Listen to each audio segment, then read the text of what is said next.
अब तक आरोप ये थे कि चुनाव आयोग कुछ कर नहीं रहा है, लेकिन अब आरोप ये है कि चुनाव आयोग जानबूझकर फर्जीवाड़ी करने वालों को बचा रहा है।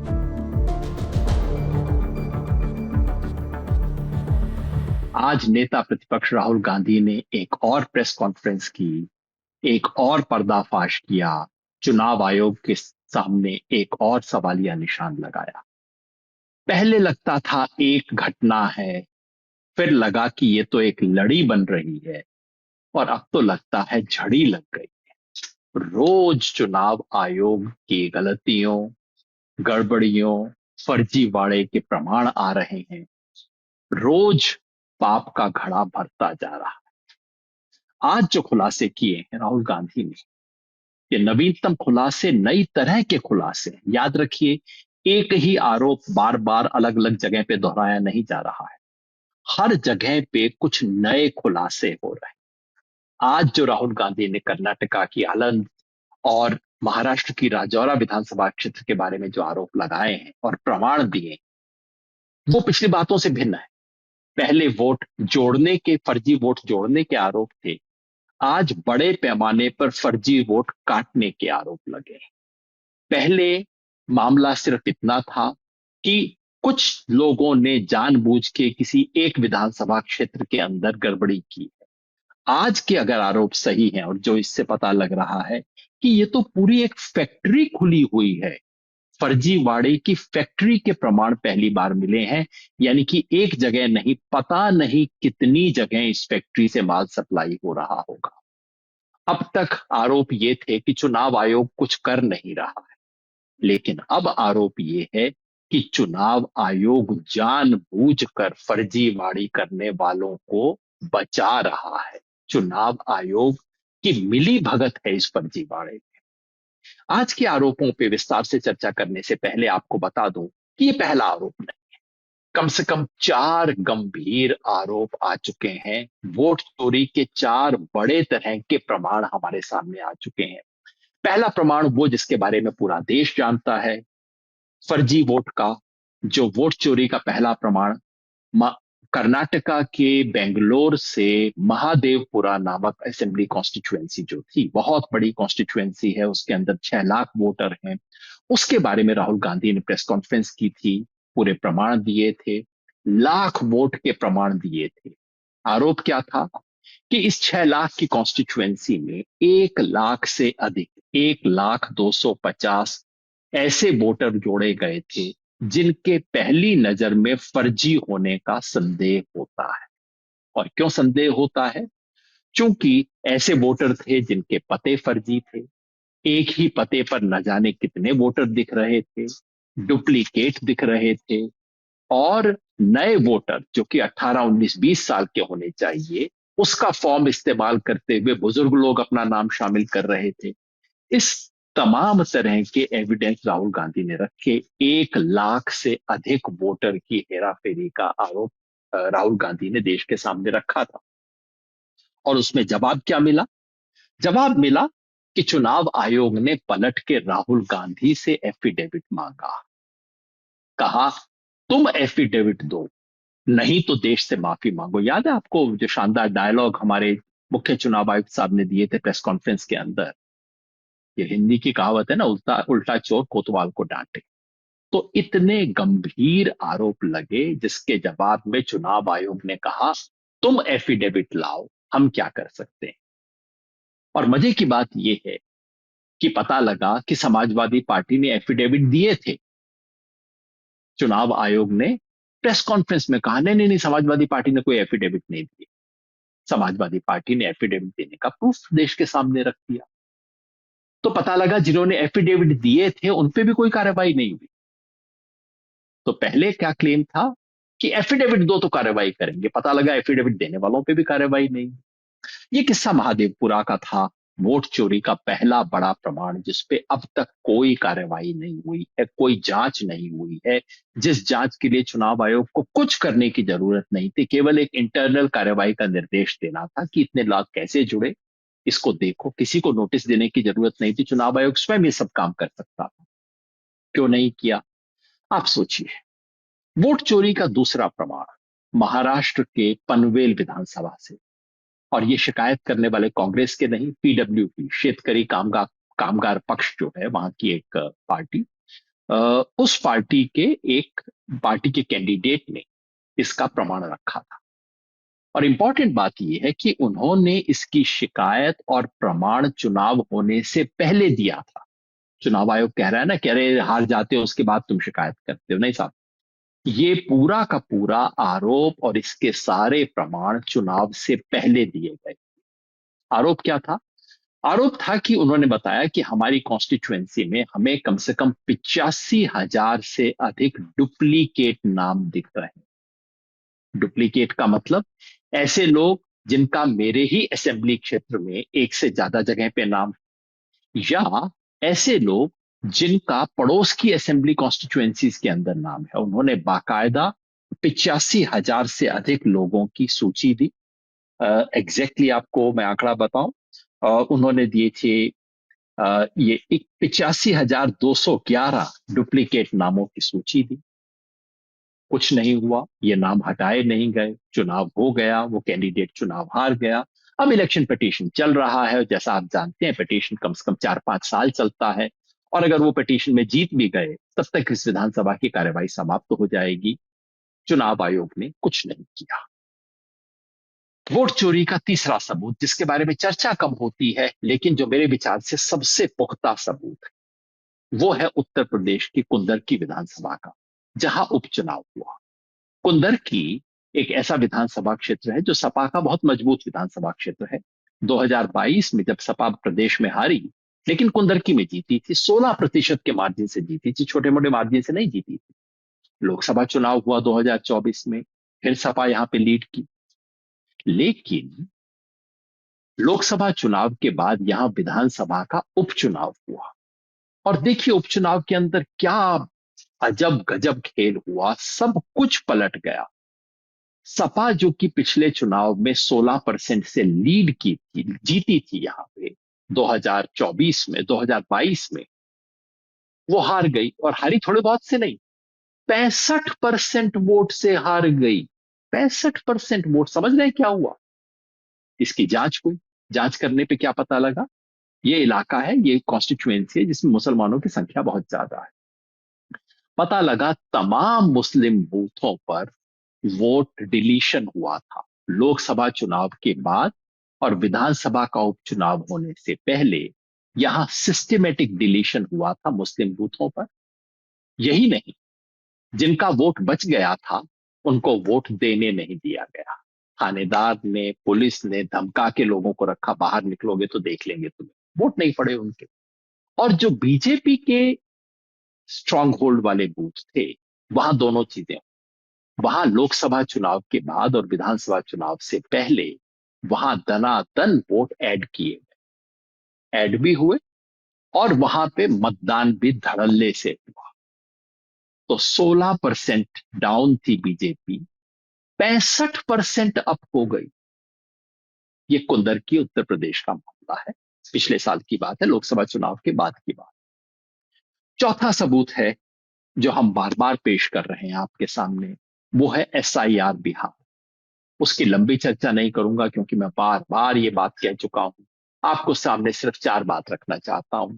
पहला, एसआईआर बिहार जो है, बहुत बड़े फर्जीवाड़े का इसके अंदर प्रमाण आए हैं। आप सबने देखा होगा, तमाम लोगों ने, यूट्यूबर ने, तमाम लोगों ने बार बार दिखाया कि बिहार के अंदर एसआईआर में बीएलओ किस तरह से फर्जीवाड़ा करने पर मजबूर हुए हैं। बीएलओ ही बैठ बैठ के लोगों के फॉर्म भर रहा है, और सब कुछ करने के बाद कितने नाम कटे? 65 लाख नाम। देश के इतिहास में इतने नाम कभी नहीं कटे हैं एक ही झटके में। 65 लाख नाम कटे हैं। आपने ये भी देखा होगा कि कटने के बाद जो ड्राफ्ट वोटर लिस्ट आई, जिसे चुनाव आयोग कहता है हमने तो क्लीन कर दिया, वोटर लिस्ट का गहन पुनरीक्षण करके अब इसमें से सफाई कर दी। सफाई होने के बाद पता है क्या हुआ? ऐसे कितने मकान हैं जिसके अंदर 10 से ज्यादा लोग वोटर हैं? ये मेरा बनाई हुई सीमा नहीं है, चुनाव आयोग की बनाई हुई सीमा है। चुनाव आयोग कहता है अगर एक ही घर में 10 से ज्यादा वोटर है तो ये शक का मामला है, इसके अंदर जाके इसकी इन्वेस्टिगेशन होनी चाहिए। आपको पता है नई ड्राफ्ट लिस्ट में ऐसे कितने लोग हैं, कितने मकान हैं? 16,90,000 से ज्यादा ऐसे मकान हैं बिहार में, जहां एक ही पते पर 10 से ज्यादा लोगों के नाम है। वोटर कितने हैं? 2.2 करोड़ 80 लाख के करीब वोटर है। 2 करोड़ 78 लाख शायद वोटर हैं जो कि इन जगहों पे रहते हैं। और ये तब ऐसे मकान, जाहिर है 10 से ज्यादा वोटर होने लगभग असंभव है। 10 से ज्यादा वोटर का मतलब है उस मकान में कम से कम 20-25 लोग रहते हों। ना जांच हुई, और ये आपको बताया जा रहा है कि बहुत अच्छा काम हो गया है। फिर आप देखिए, इसके बाद हमने देखा कि ऐसे कितने मकान हुए हैं जहां जहां पे झूठे एड्रेस हैं, जहां एड्रेस दिया ही नहीं है। लाखों की संख्या के अंदर ऐसे मकान हैं। और हमने ये भी चेक किया कि जो नए वोटर जुड़ रहे हैं बिहार में एसआईआर में, इनकी आयु क्या है। महादेवपुरा के अंदर जो राहुल गांधी ने चेक किया था वो हमने इस बार चेक किया। पता लगा कि जितने नए वोटर जुड़ रहे हैं उनमें से सिर्फ 1/4 ऐसे हैं जिनकी उम्र 18, 19 या 20 है, यानी कि जिन्हें होना चाहिए था। 3/4 लोग ऐसे हैं जिनको फॉर्म 6 में होना ही नहीं चाहिए, जो नए वोटर हो ही नहीं सकते हैं। क्या फर्जीवाड़ा चल रहा है। हमने ऑब्जेक्शन देखे, जो लोग आपत्तियां कर रहे हैं। जाहिर है ड्राफ्ट लिस्ट आने के बाद आपत्ति हो सकती है, होती है। आपत्ति होने पे क्या पता लगा? आपत्ति होने के बाद पता लगा कि ये जो आपत्ति है ये खुद वही लोग कर रहे हैं जिन्होंने अपना नाम दिया था। यानी कि वही व्यक्ति जिसने 1 महीने पहले कहा था कि आप मेरा नाम जोड़ दीजिए, वही व्यक्ति अब अपने ही नाम के विरुद्ध आपत्ति कर रहा है और कह रहा है कि आप मेरा नाम हटा दीजिए इसके अंदर से। अब आप सोचिए इसके पीछे क्या खेल होगा। साधारण आपत्ति नहीं, हमने ये भी देखा कि कुल 500 जो टोटल वोटर हैं उनमें से 58 वोटर कह रहे हैं कि आप मेरा नाम जो है इसलिए हटा दीजिए। 58% वोटर हैं जो कि खुद अपने नाम पर आपत्ति कर रहे हैं, खुद।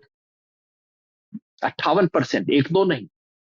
और इन 58% में हमें 555 लोग ऐसे मिले जो कि कह रहे हैं कि मैं विदेशी हूं इसलिए आप मेरा नाम काट दीजिए।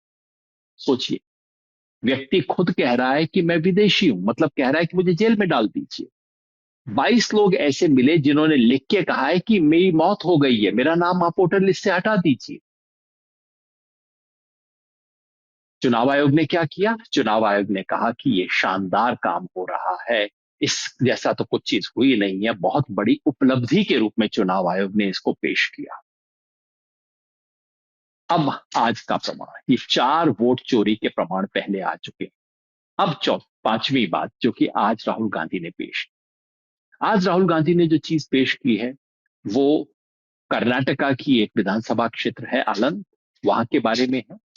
ये वो विधानसभा क्षेत्र है जहां पिछली बार कांग्रेस के नेता बी आर पाटिल सिर्फ 500 वोट से हार गए।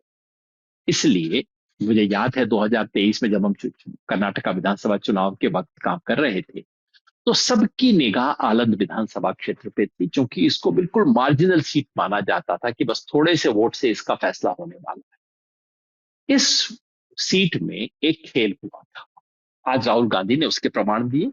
ये बात 3-4 दिन से अखबारों में भी आ रही है, द हिंदू के अंदर बहुत प्रोमिनेंटली ये खबर छप चुकी है।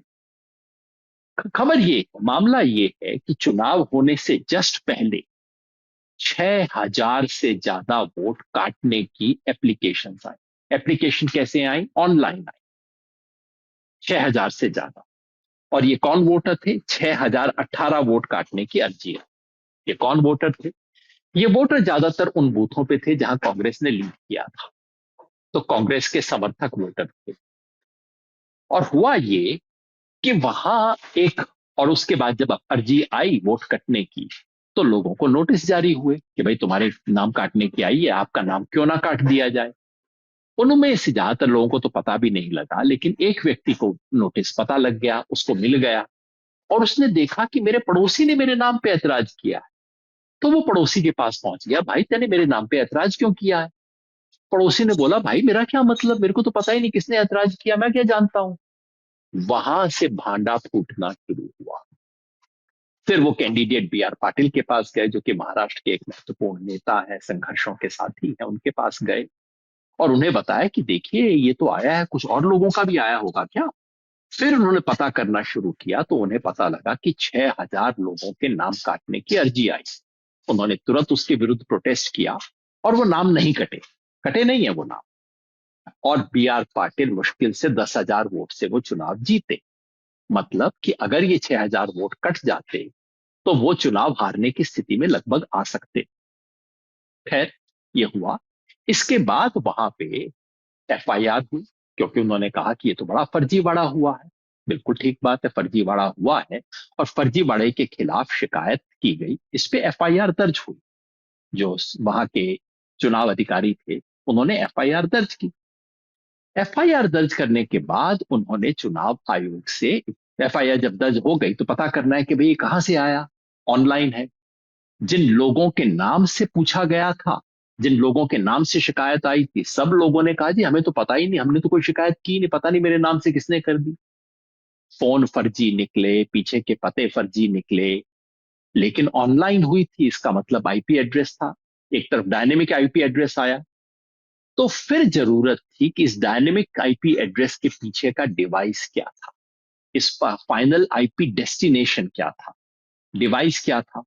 और चूंकि ये सारा काम ओटीपी के जरिए होता है, तो ओटीपी कहां आया था, किसने उस ओटीपी को ओके किया था, ये सब जानने के लिए कर्नाटका की सीआईडी, क्योंकि तब तक वहां कांग्रेस की सरकार बन चुकी थी और सीआईडी इस काम को वो मुस्तैदी से कर रही थी, जो कि उसे करना चाहिए वैसे भी। एफआईआर था, सीआईडी का काम था। सीआईडी ने पूछा। अब इसका जवाब सिर्फ चुनाव आयोग दे सकता। और महाराष्ट्र की सीआईडी 18 बार चिट्ठी लिख चुकी है चुनाव आयोग को कि कृपया आप हमारे को ये सूचना दे दीजिए। चुनाव आयोग ये सूचना नहीं दे रहा। इसके पीछे खेल क्या है पता है? राहुल गांधी ने खुलासा किया कि ये जो तमाम जहां से ऐतराज आ रहे, ये ऐतराज करने वाले लोग थे, ये सब अपने अपने जगह की वोटर लिस्ट के नंबर 1 पे थे। क्योंकि नियम ये है कि ऐतराज वही व्यक्ति कर सकता है जो कि उसी बूथ का, बाहर का व्यक्ति ऐतराज नहीं कर सकता। तो इसमें मतलब क्या हुआ? कोई कहीं पे बैठा हुआ था, दिल्ली में, बेंगलोर में, हम नहीं जानते कहां बैठा हुआ था, उसने एक सॉफ्टवेयर बनाया और सॉफ्टवेयर में कहा कि फला फला लोगों के नाम काटने हैं और इनका बूथ पे जो भी नंबर 1 व्यक्ति है उसके नाम से इन पे ऐतराज कर दो, इनके नाम काटने की अर्जी देनी। 36 सेकंड के अंदर 2 एप्लीकेशन भरे गए, जो कि कोई इंसान कर ही नहीं सकता है। तो राहुल गांधी ने आज पहली बार ये प्रमाण दिया कि ये जो खेल हो रहा था, ये खेल किसी सॉफ्टवेयर के जरिए पीछे से खेला जा रहा था।